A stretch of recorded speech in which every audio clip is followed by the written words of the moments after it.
सुप्रभात बच्चों।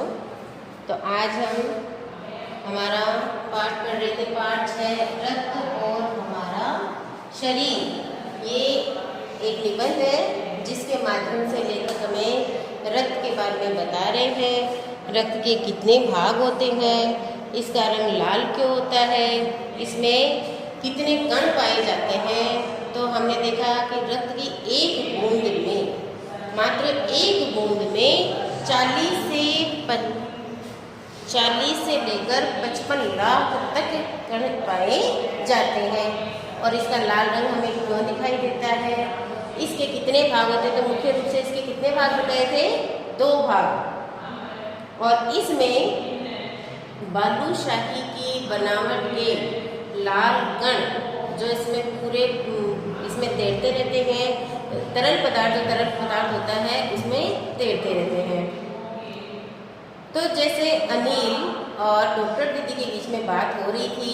अनिल जो कि अपनी छोटी बहन दिव्या की रक्त की जांच करवाने के लिए अस्पताल में आया, और दूसरे दिन जब वह रिपोर्ट लेने आया तो डॉक्टर दीदी से उसने रक्त के बारे में जानकारी जानना चाही।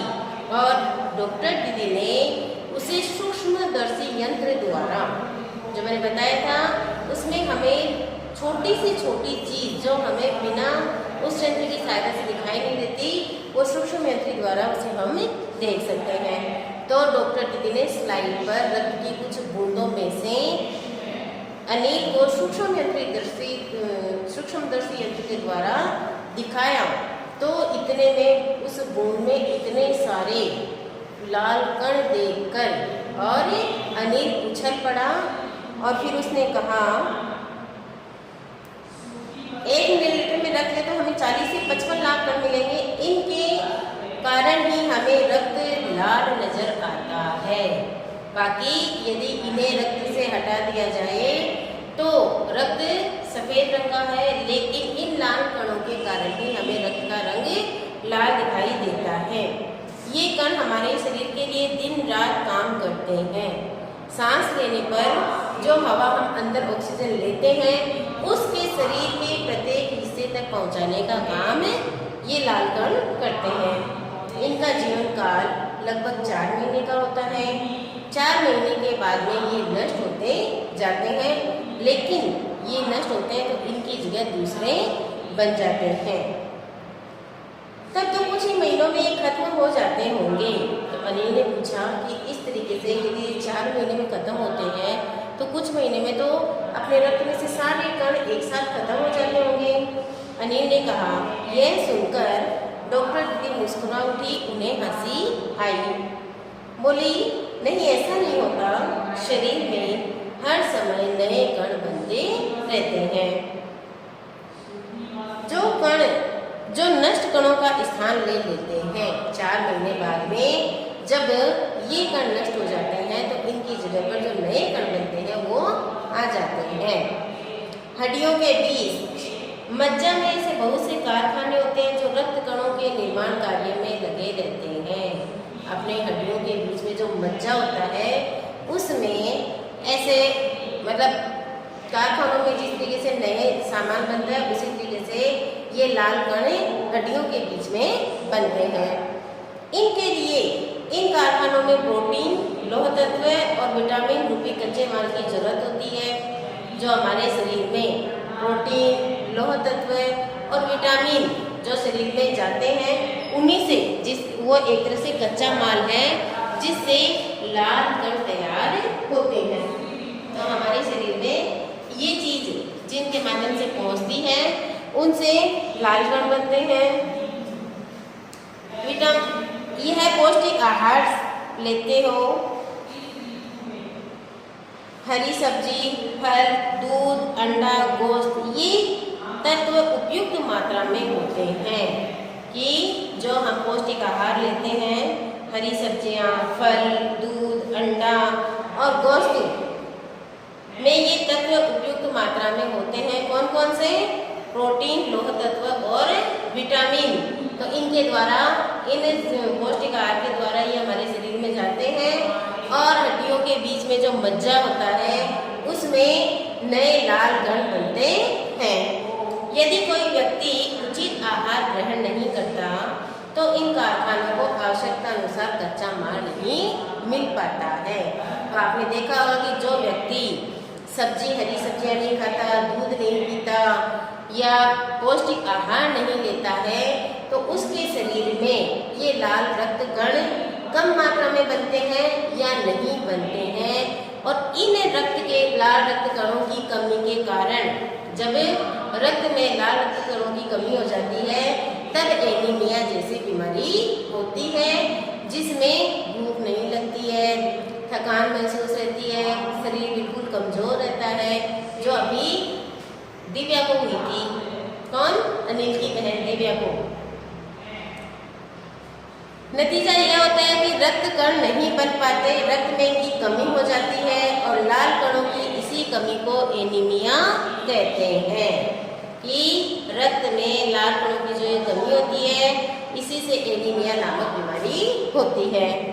तो क्या संतुलित आहार लेने मात्र से हम एनीमिया से बच सकते हैं? अनिल ने सवाल किया।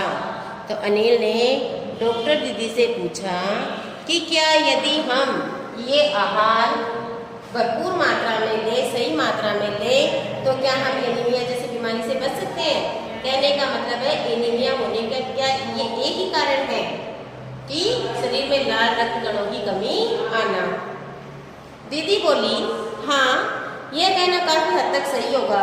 यूँ तो एनीमिया बहुत से कारणों से होता है कि एनीमिया होने के भी और भी कई कारण होते हैं, किंतु हमारे देश में इसका सबसे बड़ा कारण पौष्टिक आहार की कमी है।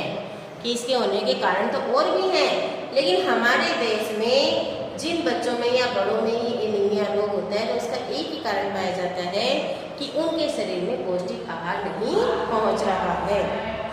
इसके अलावा इस रोग का एक और बड़ा कारण है पेट में कीड़ों का हो जाना। कि पेट में अपने शरीर में पौष्टिक आहार नहीं पहुंचने के कारण तो ये रोग होता ही है। इसके अलावा एक कारण और होता है, वो कारण है पेट में कीड़ों का होना। तो कई बार आपने कई बच्चों से सुना होगा कि पेट में कीड़े हो जाते हैं। ये कीड़े प्राय दूषित जल और खाद्य पदार्थों द्वारा हमारे शरीर में प्रवेश करते हैं।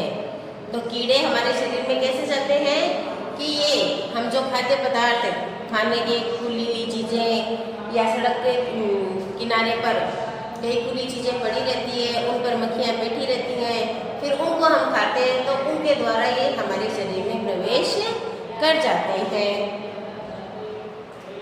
अतः इनसे बचने के लिए यह आवश्यक है कि हम पूरी सफाई से बनाए गए खाद्य पदार्थ ही ग्रहण करें।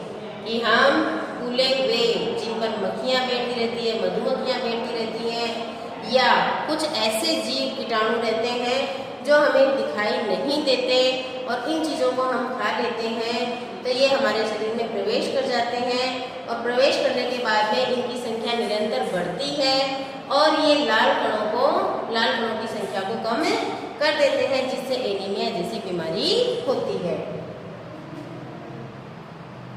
भोजन करने से पूर्व अच्छी तरह हाथ से धो लें और साफ पानी ही पिएं।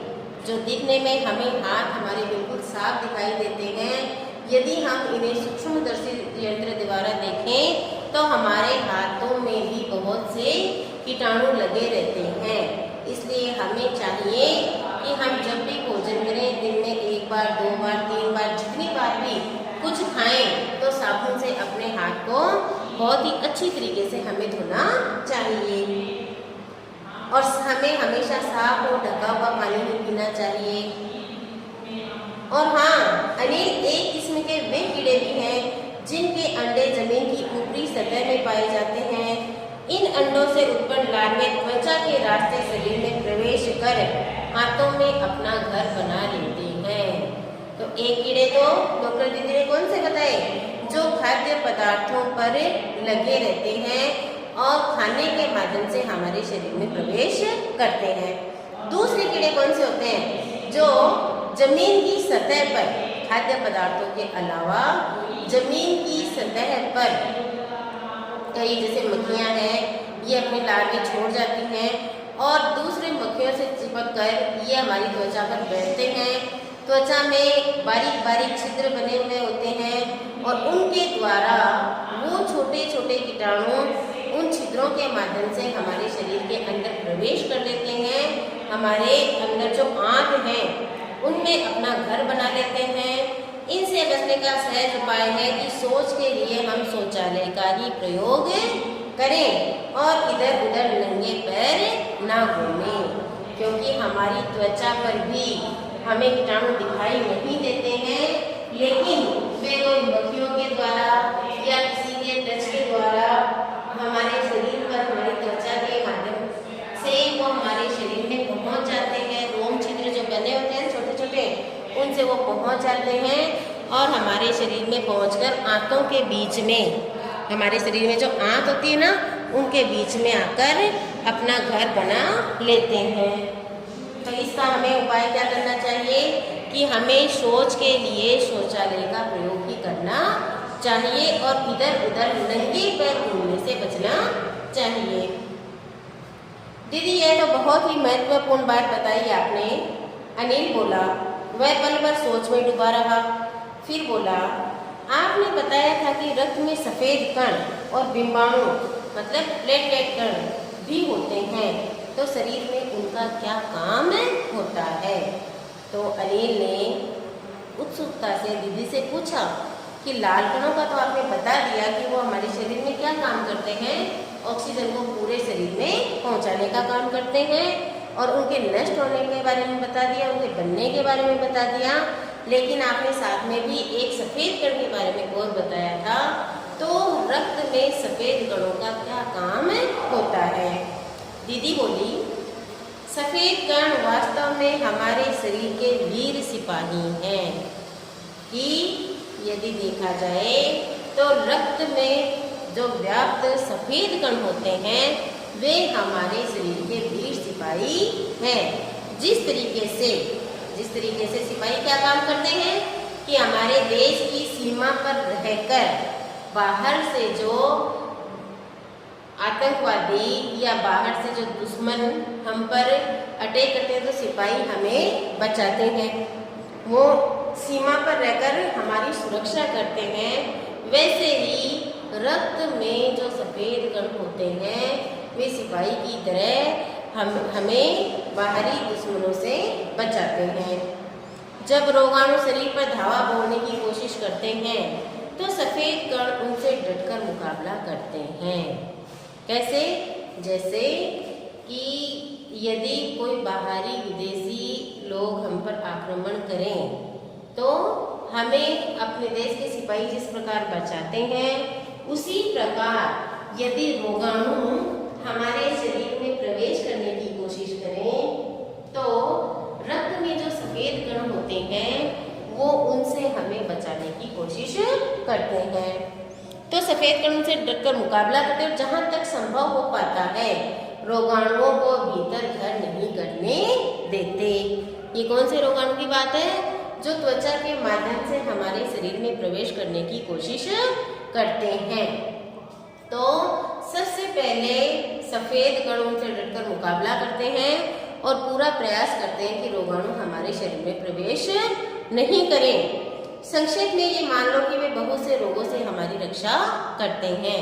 और अगर हम शॉर्ट में कहना चाहें, छोटे रूप में कहना चाहें, तो ये समझ लो कि बाहरी जो रोगाणु हैं उनसे वो हमारी रक्षा करते हैं। और बिंबाणुओं का काम है कि चोट लगने पर रक्त जमाव क्रिया में मदद करना। बिंबाणु हमारे शरीर में, रक्त में जो बिंबाणु होते हैं उनका काम है रक्त जमाव क्रिया। रक्त जमाव क्रिया कब होती है कि मान लीजिए आपके कोई चोट लग गई, ठीक है, उसमें से ब्लड निकल रहा है, ठीक है, अंदर से बिंबाणु रक्त के द्वारा जब बाहर आते हैं तो चोट लगे स्थान पर वहाँ इकट्ठे हो जाते हैं और धीरे धीरे वहाँ आकर उस स्थान को पर चिपक कर रक्त को बाहर निकालने से रोकते हैं। और इस तरीके से वो हमारे रक्त में जमाव करके उस घाव को भरने की कोशिश करते हैं। अब इससे आगे हम अगले वीडियो में पढ़ेंगे। इससे संबंधित में 2-4 प्रश्न है आपको असाइनमेंट में दे रही हूँ, जो आपको गृह कार्य के रूप में करने हैं। धन्यवाद।